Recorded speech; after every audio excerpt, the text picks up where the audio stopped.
You're doing a great job.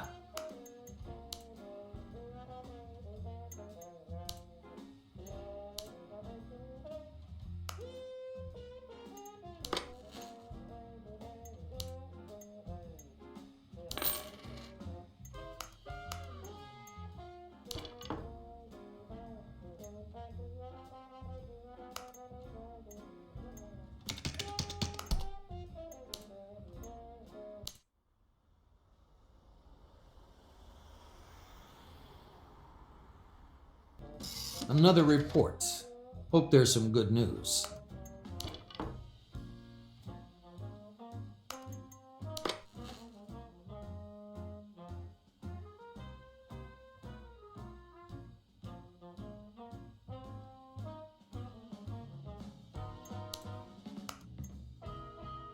Someone placed an order. The deal isn't great, but it's a chance for some extra cash.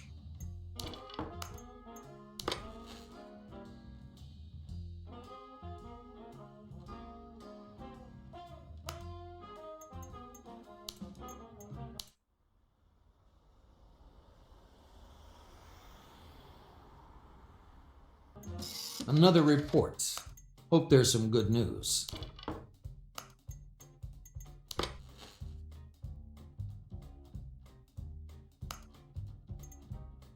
Someone placed an order. The deal isn't great, but it's a chance for some extra cash.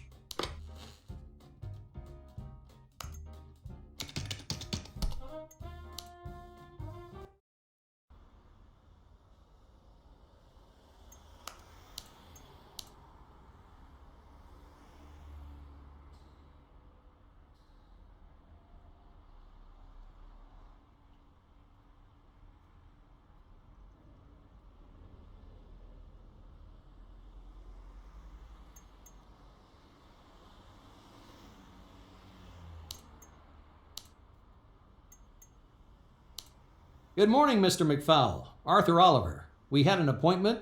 I'm really pleased to meet you because I heard you're a hard man to pin down. Are you staying longer in London this time? Good morning, Arthur. A true businessman is always travelling towards his next goal. Business, you see, is like a capricious lady. It demands constant attention. Without it, it soon goes to pot. I know a lot of women like that, if you understand me. But of course, do any of these ladies enjoy a good black coffee? I have a splendid variety for you. Perhaps if its price is equally splendid. I'm always open to new relationships. I'm all ears.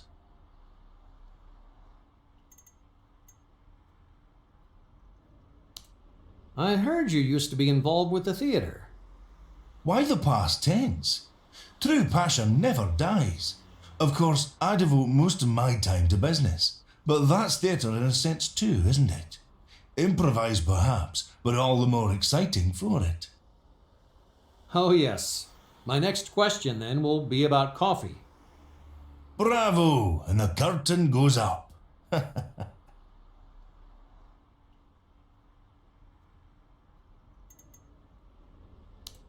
You're one of the best-known businessmen in London. Does that help or hinder you? Is that what they're saying about me this week? Well, I am known, I suppose, because I'm effective.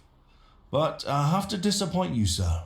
Most of the stories about me are as exaggerated as a Greek tragedy. Success always breeds jealousy. Perhaps you'll find out for yourself one day. Of course, being known brings certain benefits. The right surname can open many doors, forgives little sins. Like lateness, for example. A terrible habit, one I've struggled with my whole life. You have no idea the people who have on occasion had to wait for me. I'm sure you know all the things I've heard about you. Bursting with ideas, a man of culture, a complete businessman. I may have.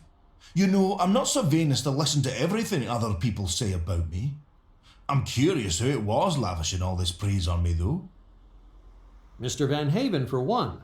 I met him not long ago. Ah, good old Joseph. Our friendship began when I was able to help him out with his business, you know. Just as I thought. After all, you have such vast experience in business and so many contacts. I'm sure you'd like to avail yourself of 'em, eh? Who wouldn't? But seriously, I wanted to ask you about something else. Did you ever meet my boss's brother? Did you know Richard Kersey? Of course. You ask as if Richard was already dead. It is possible, I suppose. He was certainly the most high profile of the Kerseys. But even if he's off the scene, the family legend won't end just like that. Legend? Yes, that fairy tale about the shaman coffee. You must have heard about it. No, I really haven't heard the tale. Could you tell me it? But of course, for thousands of years, the shaman of Guyana have been captivating a variety of black coffee. A variety so powerful, it puts you in touch with the spirits of your forebears. In the age of great explorers, Shillard Kersey brought this coffee to Europe. People went crazy for it, or from it, or over it. Who knows? But that particular variety was banned, and forbidden fruit tastes sweeter. Wow, your interpretation is so good, I almost want to believe it. It is, isn't it? And yet, it's a lot of nonsense. 300-year-old marketing, that's all. And yet, that's precisely what we're talking about. Doesn't that prove the effectiveness of the Kerseys? Their arrogance, more like. The conviction that they are something special. Richard told me the tale is a legend, but it was obvious he wanted to believe it. Thanks. That's an interesting observation. All my observations are.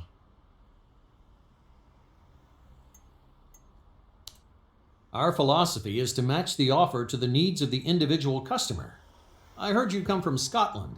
Perhaps we could package your coffee in your own tartan. I like it.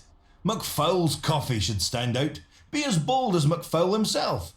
Scotland already has its Scotch, but to hell with it. Let's give it a try. You've reminded me of the time in my youth when we did a performance for Mary Queen of Scots as a piece of street theatre. Where were we to get the kilts from? I borrowed some check tablecloths from a cafe. We all took off our trousers, although it's close to freezing. Certainly put the wind up us. Whatever. We earned enough for our supper. You see, even then, I could combine art and business. That's a great story, Mr. McFowl. It goes to show how, with a little finesse, you can make art out of anything. Precisely. I'm still an artist when I'm doing business. Yes, those were the days. People with a passion, devoting all their energy to a single goal. A team. But one that was created out of nothing, out of a shared idea. We were a force for change in the theatre world. Different opinions combining as one, becoming impossible to ignore.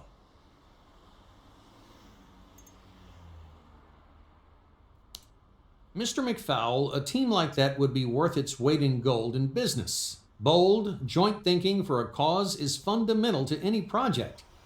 I could tell you about my experiences with teamwork, but I don't want to take up your time, and we have important business to discuss. You see, sir, it's like this with me. Sometimes it's good if someone brings me back down to earth. Of course, let's get down to business. I'm very interested in what you have to offer. Seems to me we view business in the same way, and my intuition is rarely wrong in these matters.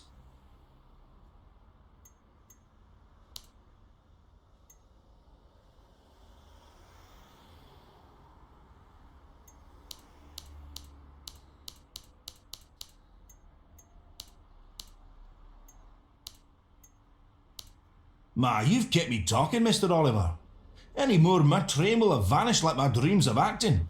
I need to catch it, so let's get to the point. Give me a better price and we can sign. How far can you come down?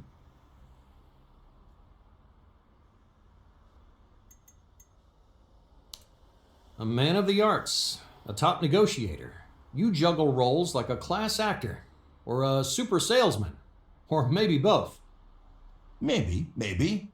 Maybe we could cut the foreplay, so I don't have to sign the contract through the train window. I'm fond of compliments, like any artist, but there's a time and a place for anything. I can give you 20 minutes max. Is that enough?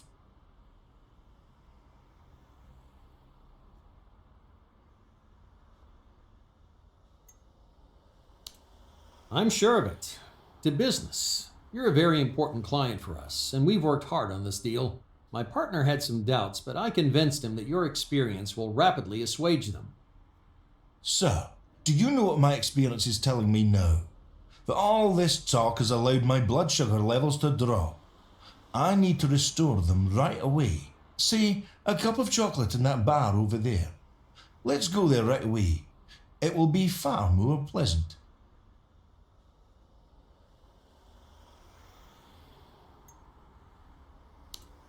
I shall have to decline. I prefer coffee, and I've drunk several mugs already. Ah, yes, coffee. Please accept this album all about coffee, a present from Clarabelle. Knowing Miss Kersey, it's sure not to disappoint connoisseurs of either coffee or books. Oh, that's very nice. You're saving me from having to gawp at the other passengers.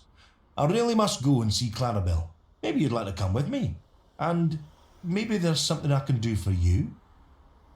I really enjoy talking to you, but you've got a train to catch. How about we cut to the chase and finalize the deal? We're so close. We'll manage. I'm sure you have a thorough contract prepared. But I want to find my platform first. Unless you fancy coming with me to Glasgow, and we can conclude the contract over a whiskey and a cigar. Come on.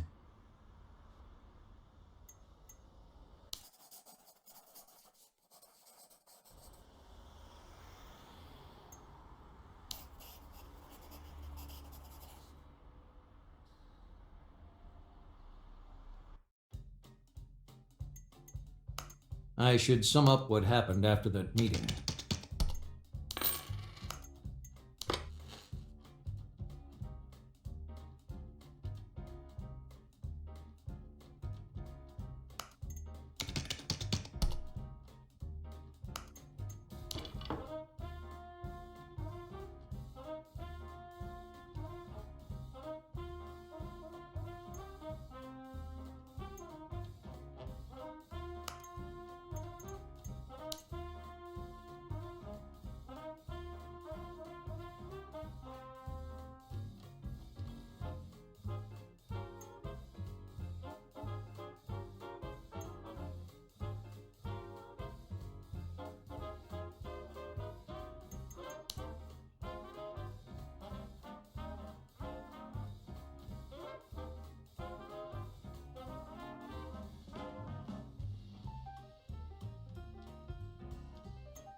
The legend of the coffee fortune.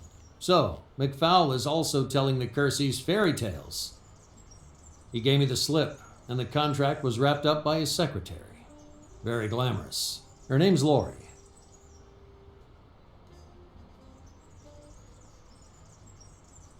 Glamorous Lori heard the mention of Van Haven. He's the boss's pal. The boss warned him about that, you know. That Kersey construction? She meant the pyramid scheme. Damn you, Kersey.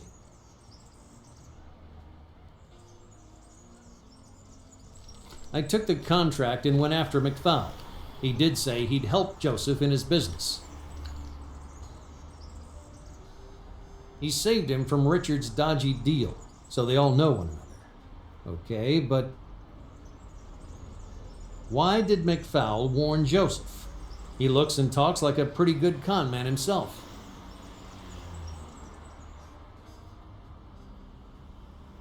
Suddenly I heard him. Whoever he was talking to, he was pretty pissed off. I tried to catch what it was about. Did you see that article? People are talking about it again. It was written by Baptiste. We have to act fast. McFowle hung up.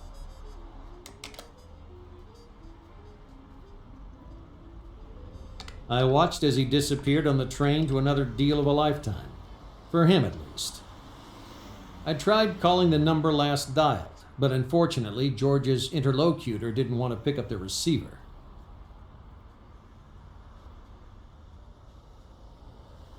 I arranged a meeting with Henry to ask him about Richard's pyramid scheme. If his brother had been behind it, Henry must have. He did know, of course. They dreamt up the swindle together. To begin with, it went pretty well. But greed got the better of them, and in court they were buried by an anonymous witness.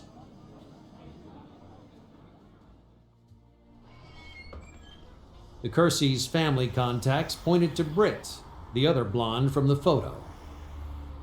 Why did BRITT rat on him and Richard, her friend from uni? Time to pay her a visit.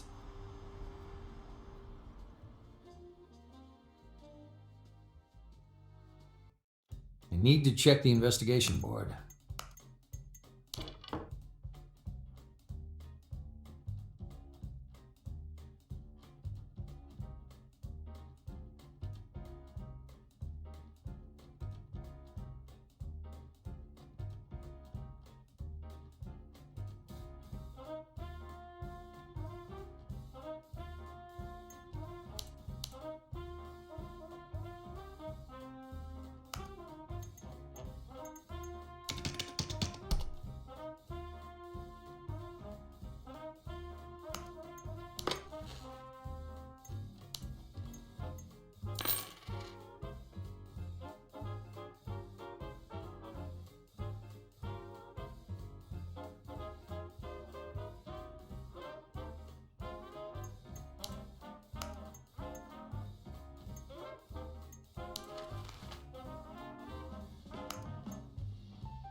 This is a good lead, but the information may...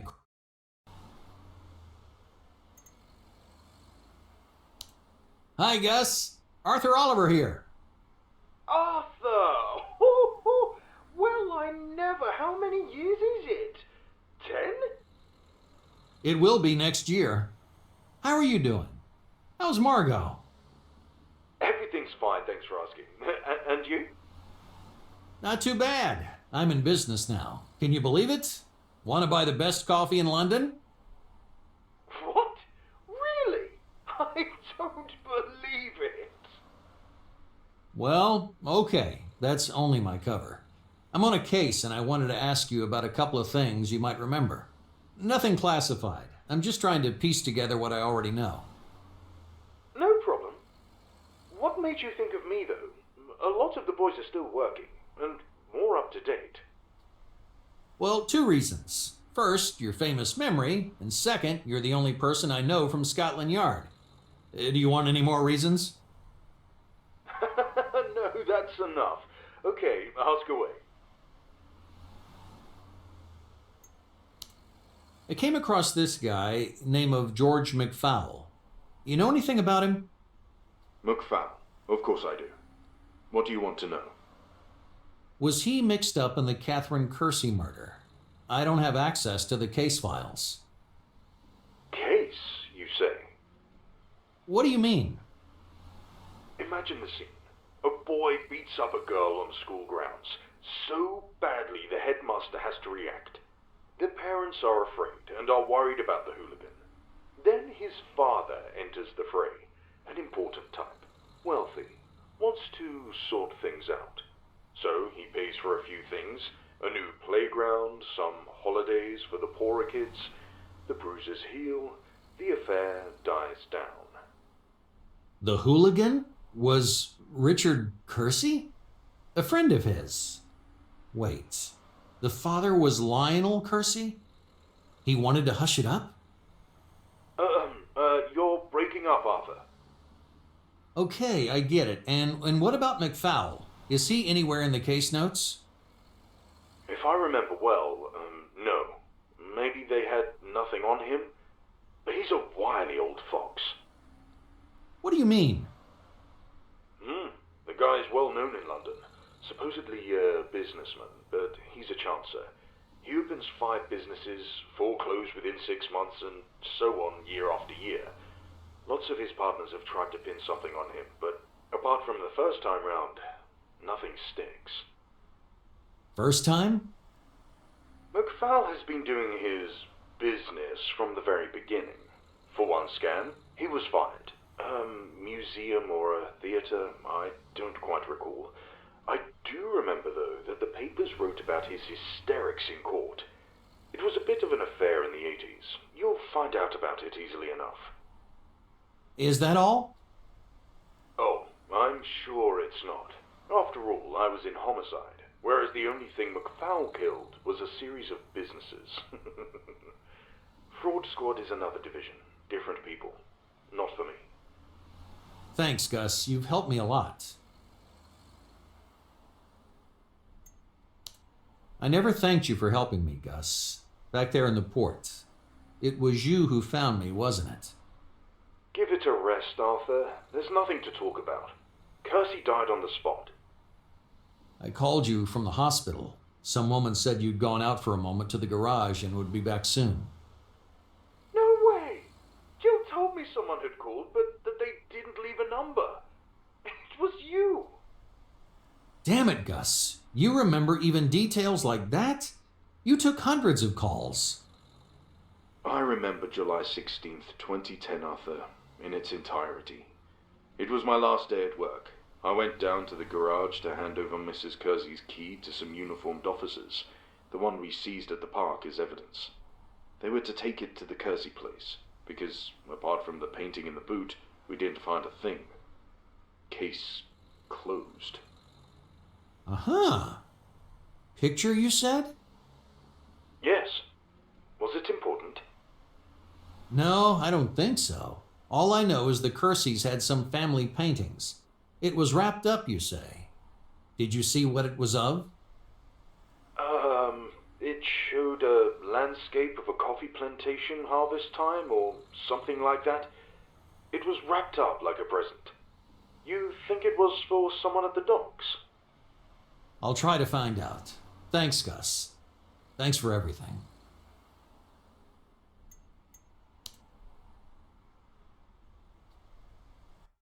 I need to check the investigation board. Now I need to set the new clues and data on the board.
Another report. Hope there's some good news.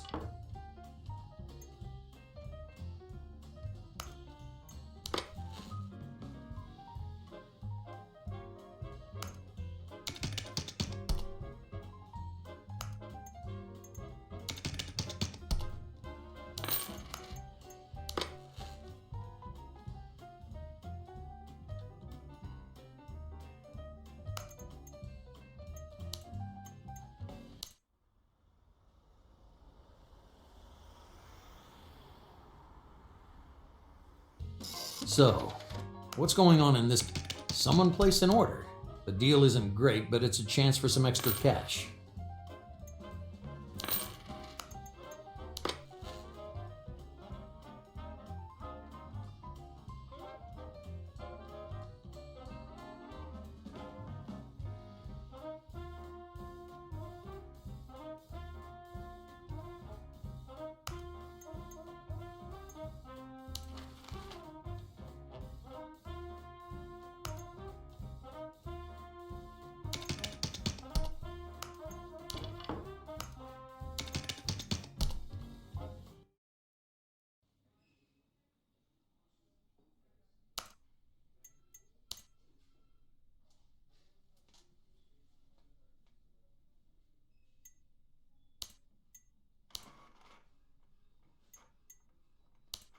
Good morning, Miss Gammelquist. My name's Arthur Oliver, and I represent one of the Kersey's companies. Good morning, Mr. Oliver. Would you like a coffee? That's funny. I was about to propose the same thing. We're offering an exceptional variety of black coffee in attractive, personalized packaging at a very good price for our first partners. We've got 31 varieties of coffee in our range, 6 of which we only introduced in the last quarter. I was offering you a cup of our 27, our current bestseller. Can you see where this is leading? Yes. Well, no, actually. I don't know. Give me a clue? What do we need another coffee for, Mr. Oliver? Not just any other coffee, Miss Gammelquist. In order to convince you, I've brought a sample with me. It's been roasted by our master roaster at 270 degrees Celsius. It has 40 milligrams of caffeine per 100 grams and a perfect balance of acidity and bitterness. Liquid fuel. I appreciate your brevity in preparation. Okay, Mr. Oliver, let's give this marvel a try. Who knows? Maybe it will knock our 27 off the podium.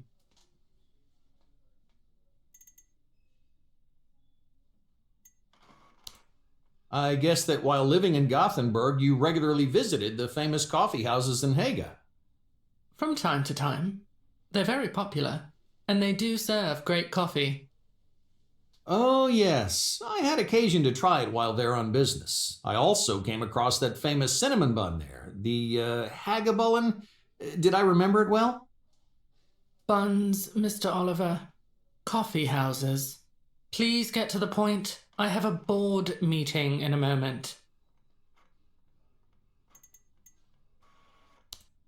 I hear you studied management at the London School of Economics. I did. Why do you ask? I studied the same, albeit at a less prestigious university, but I'm getting the impression that it's not studies that matter, but inborn talents. Would you agree? Not entirely, Mr. Oliver. Studies helped me polish my, natural entrepreneurial tendencies. But above all, they gave me expert knowledge. That's as much as I can tell you.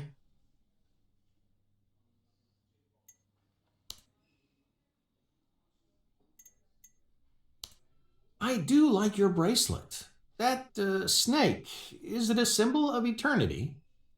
I wish. It was a present from an old friend. Well, good luck then.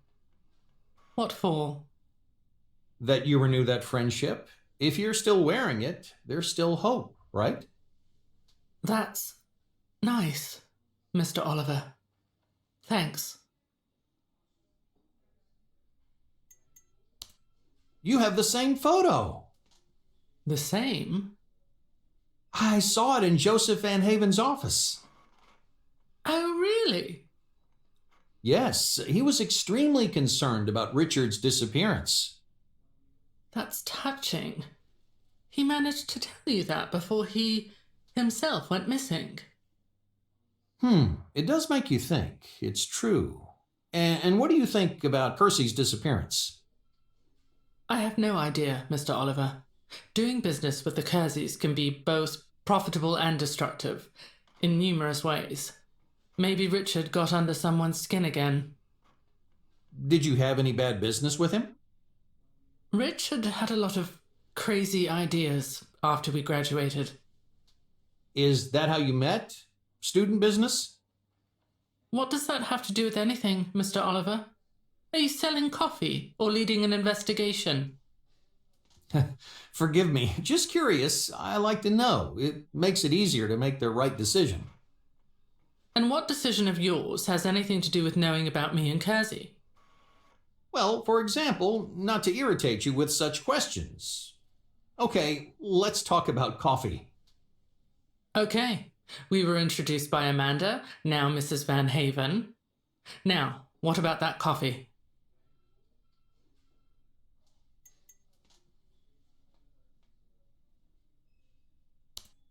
Miss Gammelquist, our product is truly excellent, but we both know that isn't enough nowadays, right? Carry on. So we can add a unique marketing strategy, personalized packaging and gadgets. Creative but cheap to make, and they'll fit inside standard packs. And thanks to that, the logistics costs stay low, and a more interesting product will hit the shelves. What do you think? I see you've thought this through well. The idea is interesting, but I'd like to see an example of something you've done before. Can you do that? Of course, I'll make sure you receive a sample. Thanks. We do actually have tried and tested suppliers, but none of them came forward with such an idea. Such extras could turn out to be a real boon for your company.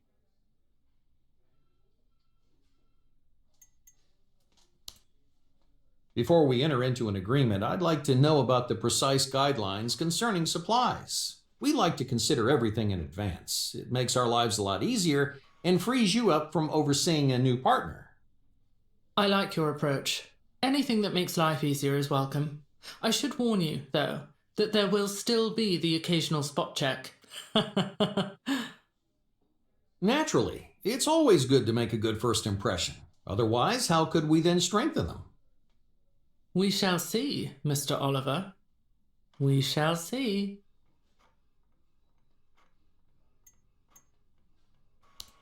Miss Gamelquist, if the Sorote brand is built on specialists as good as you are, its success is scarcely surprising.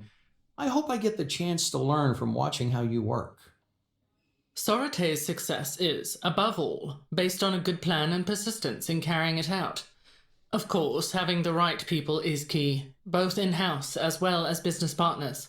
That's a subject for a different discussion, though. Let's discuss the contract.